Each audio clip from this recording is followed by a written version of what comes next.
Narito nga ang pinakahuling satellite image natin kung saan yung minomonitor nga nating low pressure area nasa layong 215 kilometers, silangan ng Baler Aurora. Etong low pressure area na ito, in the next 24 hours, mababa ang tsansa na maging isang ganap na bagyo, pero after 24 hours, doon na mas nag-i-increase yung probability ng LPA na ito na maging isang ganap na bagyo. Nakita nga rin natin na itong low pressure area ay posible ngang tumawid ng ating landmass. At pag ito ay nasa may West Philippine Sea na, nandoon na nga yung tsansa na ito ay maging isang ganap na bagyo. Pero nakikita natin, or kaya patuloy pa rin tayo mag-antabay sa mga ilalabas na update ng Pag-asa.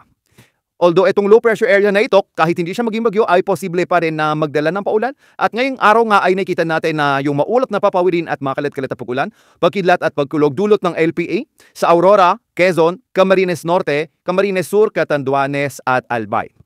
Samantalang yung ating southwest monsoon naman o habagat nakakaapekto pa rin sa southern Luzon, Visayas at sa may Mindanao area. So inaasahan nga natin na sa western sections nito ay posible pa rin yung maulap na papawirin at makalat-kalat na pag-ulan, pagkidlat at pagkulog, particularly na nga sa central Luzon, sa may Bicol region, sa may Mimaropa, sa may Calabarzon, Visayas at sa may Zamboanga Peninsula. Nakikita natin yung mga mas malakas na mga pag-ulan dulot ng habagat sa may Zambales, sa may Bataan, sa may Cavite, Batangas, Occidental Mindoro, Palawan, pati na rin sa may Antique. Para naman sa lagay ng panahon sa nalalabing bahagi ng ating bansa, inaasahan na nga natin yung bahagyang maulap hanggang sa maulap na papawirin at mga tsansa ng mga localized thunderstorms. So itong southwest monsoon, nagdadala pa rin yan ng maulap na papawirin at makalat-kalat na pag-ulan, pagkidlat at pagkulog sa Metro Manila area din.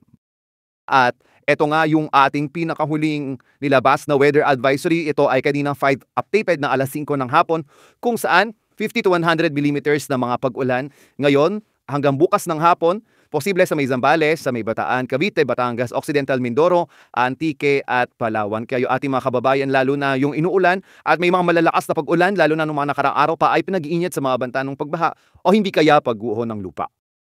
Bukas naman ng hapon, until Tuesday ng hapon, nakakakita tayo ng 200 or 100 to 200 millimeters na mga pag-ulan sa Occidental Mindoro. Iyan ay dulot ng southwest monsoon o habagat.